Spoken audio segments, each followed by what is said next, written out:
বৰ্তমান সময়ত ৰিলেশ্যনশ্বিপৰ ইছ্যুৱে এটা ভয়ানক ৰূপ লৈছে। পিতৃ মাতৃ সন্তানৰ লগত, হাজবেণ্ড ৱাইফৰ ৰিলেশ্যনশ্বিপ, ভাই ভনীৰ মাজত ৰিলেশ্যনশ্বিপ, শাহু বোৱাৰী আদি প্ৰত্যেকটো ক্ষেত্ৰতেই যদি চাওঁ তেন্তে ৰিলেশ্যনশ্বিপৰ ইছ্যুটোৱে ভয়ানক এটা ৰূপ লৈছে। এই সম্বন্ধৰ যিটো সমস্যা, এই সমস্যাটো ভয়াৱহ ৰূপ লোৱাৰ দুটা মেইন কাৰণ। এটা হৈছে আমাৰ ইগ' আৰু 2 নম্বৰটো হৈছে আমাৰ যিবোৰ অতীতৰ ঘটনাবিলাক আমি লেট গ' কৰিব নোৱাৰোঁ।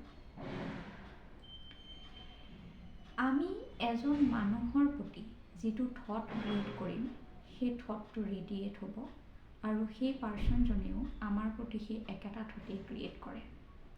চ' ৰিলেশ্যনশ্বিপ এটা ঠিক কৰিবৰ কাৰণে দুজন মানুহৰ দৰকাৰ নহয়, ইয়াত এজন মানুহৰহে দৰকাৰ হয়।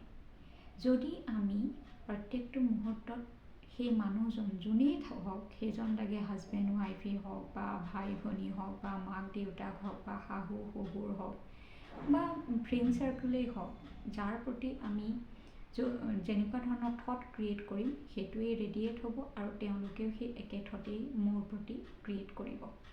চ' মই যদি কেয়াৰফুল হৈ পেলাই মই যদি সেই পাৰ্চনজনৰ প্ৰতি যদি শুদ্ধ এটা পজিটিভ থট ক্ৰিয়েট কৰোঁ, তেন্তে সেইটো ৰেডিয়েট হ'ব আৰু তেখেতেও মোৰ প্ৰতি সেই একেই পজিটিভ থটেই ক্ৰিয়েট কৰিব। চ' কামটো এবাৰ কৰি চাবচোন।